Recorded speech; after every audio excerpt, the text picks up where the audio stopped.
আসসালামু আলাইকুম, সবাইকে স্বাগত জানাচ্ছি বিডি ভিউজে। আপনাদের সাথে আছি আমি ফারজানা নিসা। 2021 সালে যুক্তরাষ্ট্র তড়িঘড়ি করে বিশৃঙ্খল পরিস্থিতির মধ্যে আফগানিস্তান ছেড়ে যায়। এ সময় বহু আফগান নাগরিককে তারা পালাতে সাহায্য করেছিল। এই সব আফগানদের এখন বিভিন্ন দেশে ফেলে রাখা হয়েছে। অনেক জায়গায় বন্দিশালার মতো ফ্যাসিলিটিতে রাখা হয়েছে তাদের। কখন তাদেরকে পুনর্বাসন করা হবে সে ব্যাপারে সুস্পষ্ট কোনো ধারণা নেই। দ্য গার্ডিয়ান এই সংক্রান্ত কিছু দলিল হাতে পেয়েছে। মার্কিন কর্মকর্তারা খোলাসা করছেন না ঠিক কতজন আফগানকে তারা উদ্ধার করেছিল। তবে আইনজীবীদের হিসেব অনুযায়ী শত শত আফগান এখন অন্তত 3 ডজন দেশের বিভিন্ন সাময়িক ফ্যাসিলিটিতে আটকে আছে। বিস্তারিত থাকছে হায়দার সাইফের প্রতিবেদনে।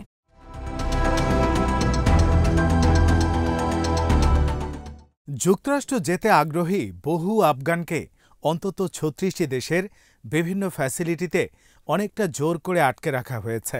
সুনির্দিষ্ট মামলার বিবরণীতে দেখা গেছে আফগান নাগরিকরা মার্কিন কর্মকর্তাদের কাছে আবেদন করেছেন। দূতাবাসে যোগাযোগের সীমিত সুযোগ, আইনি সহায়তা ও মানবিক সম্পদের ঘাটতি নিয়ে উদ্বেগ জানিয়েছেন। এইসব ফ্যাসিলিটিতে তাদেরকে এক ধরনের যৌথ ট্রমার মধ্যে বাস করতে হচ্ছে।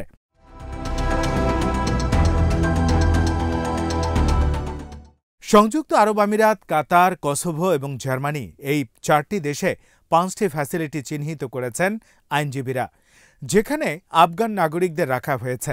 2023 সালের এপ্রিলের তথ্য অনুযায়ী কাতার 2834 জন আফগানকে আশ্রয় দিয়েছে, যাদের আবেদনপত্র যুক্তরাষ্ট্র ঝুলিয়ে রেখেছে। এর বাইরে আরব আমিরাতে 1256 এবং কসোভোতে 259 জন আফগান নাগরিকের জায়গা হয়েছে। এর বাইরে আরও বহু দেশে বহু ডজন আফগান নাগরিক অবস্থান করছে।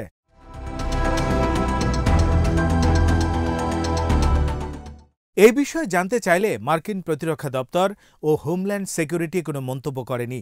তবে পররাষ্ট্র দপ্তরের এক মুখপাত্র বলেছেন যে 2021 সাল থেকে উপযুক্ত আফগানদেরকে পুনর্বাসনের কাজ চলে আসছে। আফগানিস্তান থেকে উদ্ধারকৃত ব্যক্তিদের তৃতীয় দেশগুলোতে রাখার ব্যয় বহন করছে যুক্তরাষ্ট্র এবং এই সময়ের মধ্যে তাদের আবেদনপত্র প্রক্রিয়ার কাজ করা হচ্ছে বলে দাবি করেন তিনি।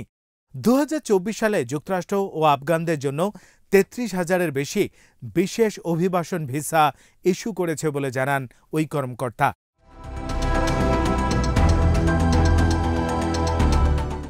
মার্কিন পররাষ্ট্র দপ্তর জোর দিয়ে বলেছে, কাবুলের মার্কিন দূতাবাসের কাজ বন্ধ হওয়ার পরও পুনর্বাসন প্রচেষ্টা জারি রয়েছে। তবে স্বচ্ছতার অভাব এবং দীর্ঘসূত্রিতার কারণে বহু আফগান নাগরিক খুবই দুর্বিষহ অবস্থা ও অনিশ্চয়তার মধ্যে বাস করছে। এই পরিস্থিতি তাদের মানসিক ট্রমা আরও বাড়িয়ে দিয়েছে।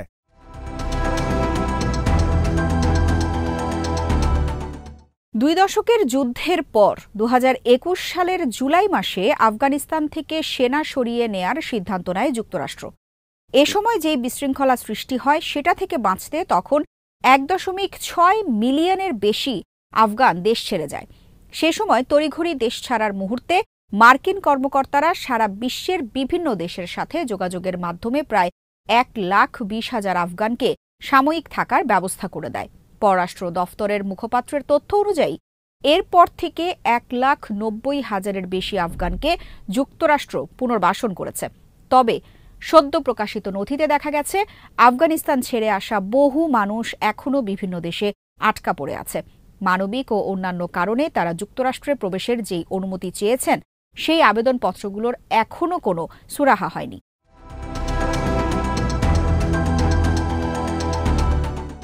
আমেরিকান ইমিগ্রেশন কাউন্সিল 2023 সালে জানিয়েছিল যে 2020 সালের জানুয়ারি থেকে 2022 সালের এপ্রিলের মধ্যে মানবিক কারণে দায়ের করা 44,785টি আবেদনপত্রের মধ্যে মাত্র 114টি অনুমোদিত হয়েছে।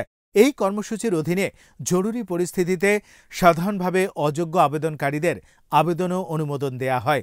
এর বাইরে কর্মকর্তারা এখন আফগানদের জন্য 20,000-এর বেশি বিশেষ অভিবাসন ভিসার আবেদনপত্র যাচাই বাছাই করছেন, যারা মার্কিন সরকারের জন্য কাজ করেছে। রয়টার্সের তথ্য অনুযায়ী এদের মধ্যে প্রায় 40% আবেদনপত্র বাতিল করা হয়েছে।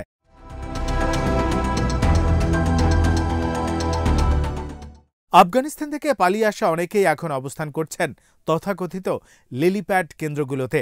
তৃতীয় বিশ্বের দেশগুলোতে অস্থায়ী ভিত্তিতে সরকার পরিচালিত যেসব ফ্যাসিলিটি গড়ে তোলা হয়েছে সেগুলোকে এই নামে রাখা হয়।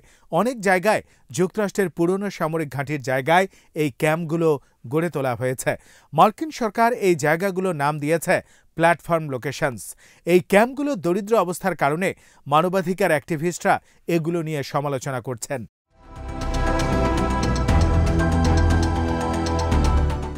হিউম্যান রাইটস ওয়াচ 2023 সালে এক প্রতিবেদনে জানিয়েছিল যে আবুধাবির এমিরেটস হিউম্যানিটেরিয়ান সিটিতে যে 2700 জনের মতো আফগান রয়েছে তাদের অনেককে ইচ্ছেমতো যখন তখন আটক করা হয়।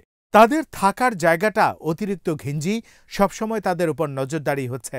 তাদের চলাফেরার উপর বিধিনিষেধ রয়েছে এবং তারা পর্যাপ্ত চিকিৎসা সুবিধা পায় না। এই সব কিছু তাদের সমস্যাকে আরও জটিল করে তুলেছে। বন্দীদের সাথে আইনি পরামর্শদাতা, দর্শনার্থী এবং সাংবাদিকদের যোগাযোগের সুযোগও সীমিত করে দেয়া হয়েছে। কাতার ও কসোভোর অন্যান্য জায়গা থেকে অনশন ও আত্মহত্যার মতো ঘটনার খবরও পাওয়া গেছে। কসোভোর আশ্রয় কেন্দ্রগুলোতে আফগানদেরকে যেভাবে থাকতে হচ্ছে তার কারণে এগুলোকে খুদে গুয়েন্তানামা পর্যন্ত নাম দেয়া হয়েছে।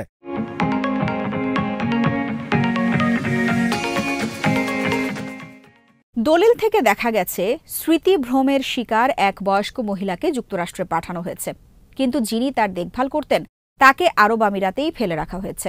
আরেকটি ঘটনায় এক ব্যক্তিকে যুক্তরাষ্ট্রে যাওয়ার অনুমতি দেয়া হলেও তার অসহায় মা ও ভাইকে আরব আমিরাত থেকে আসতে দেয়া হয়নি। মার্কিন পররাষ্ট্র দফতর বলছে 2021 সালের আগস্ট থেকে 2022 সালের জানুয়ারির মধ্যে 17,000-এর বেশি আফগানকে আরব আমিরাতের ক্যাম্প থেকে পুনর্বাসন করা হয়েছে এবং এখন খুব বেশি মানুষ আর সেখানে নেই।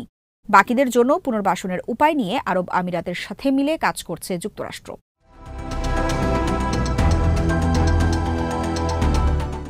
পালিয়ে আসা আফগানদের ক্যাম্প স্থাপনের সাথে যুক্তরাষ্ট্র জড়িত নয় বলে দাবি করা হলেও দলিলে দেখা গেছে অন্তত 5টি দেশে ফ্যাসিলিটি স্থাপনে তাদের ভূমিকা ছিল।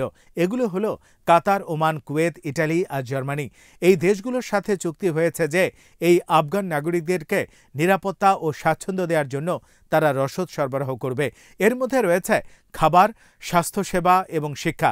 যুক্তরাষ্ট্র আবার এই প্রতিশ্রুতি দিয়েছে যে আশ্রয়দাতা দেশগুলোর সাথে যৌথ টহলের মাধ্যমে তারা এইসব জায়গার শৃঙ্খলা রক্ষা করবে।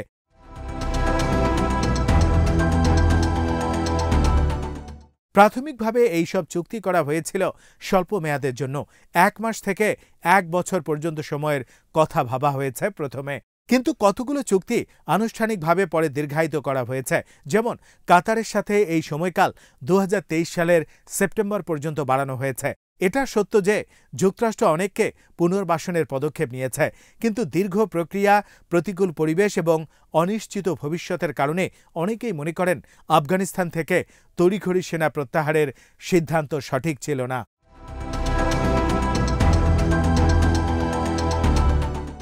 অভিবাসন আইনজীবী ও আফগানদের যুক্তরাষ্ট্রে পুনর্বাসন বিষয়ক আইনি প্রতিষ্ঠান প্রজেক্ট আনারের সহ-পরিচালক লায়লা আইয়ুব জানিয়েছেন, যুক্তরাষ্ট্রের সাথে কাজ করার প্রতিদান হিসেবে যে হাজার হাজার আফগানকে বিশেষ ভিসা দেওয়ার প্রতিশ্রুতি দেওয়া হয়েছিল তারা এখনও আফগানিস্তানে বা তৃতীয় কোনো দেশে আটকা পড়ে আছে। এদের অনেকেই বাধ্য হয়ে বেপরোয়া সমাধান খুঁজেছেন। অনেকেই ল্যাটিন আমেরিকা ও মেক্সিকো সীমান্ত দিয়ে যুক্তরাষ্ট্রে প্রবেশের বিপজ্জনক পথ বেছে নিয়েছেন। অনেকে আবার বিপদের হুমকি মাথায় নিয়েই আফগানিস্তানে ফিরে গেছেন। আইয়ুব বলেন, শুধু মার্কিন পররাষ্ট্রনীতির কারণে বহু আফগান ঘরবাড়ি ছাড়া হয়েছে।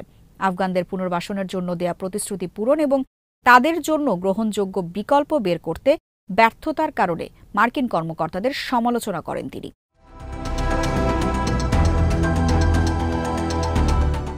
যুক্তরাষ্ট্রের 7 শতাধিক যুদ্ধফেরত সেনা এবং বর্তমান ও সাবেক কর্মকর্তারা সম্প্রতি ট্রাম্প প্রশাসনের কাছে দাবি জানিয়েছেন যাতে ঝুঁকিতে থাকা আফগানদের বিশেষ ভিসা কর্মসূচি রক্ষা করা হয়, যাতে তাদের আবেদন প্রক্রিয়ার জন্য আরও জনবল ও সম্পদ নিয়োগ করা হয় এবং অভিবাসনের জটিলতা থেকে তাদেরকে রক্ষা করা হয়, কারণ ট্রাম্প নিজেই অতীতে এগুলো অগ্রাধিকার দিয়েছিলেন।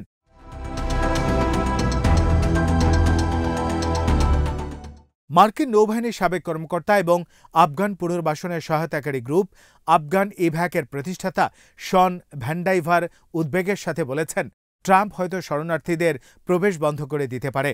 আফগানদের পুনর্বাসনের বিষয়টিকে স্বাগত জানালে তিনি মনে করেন পুরো প্রক্রিয়ার মধ্যে ত্রুটি রয়ে গেছে। তিনি বলেন, এই সিস্টেম যেভাবে সাজানো হয়েছে সেভাবেই কাজ করছে, কিন্তু ইচ্ছে করে এটাকে কঠিন করে তোলা হয়েছে।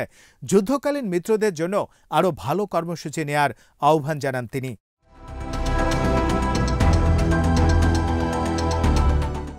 আজ এখানেই শেষ করছি। সবাই ভালো থাকুন, সুস্থ থাকুন আর দেখতে থাকুন বিডি ভিউজ। চ্যানেলটি ভালো লাগলে সাবস্ক্রাইব করুন, সংযুক্ত থাকুন আমাদের ফেসবুক পেজে। আল্লাহ হাফেজ।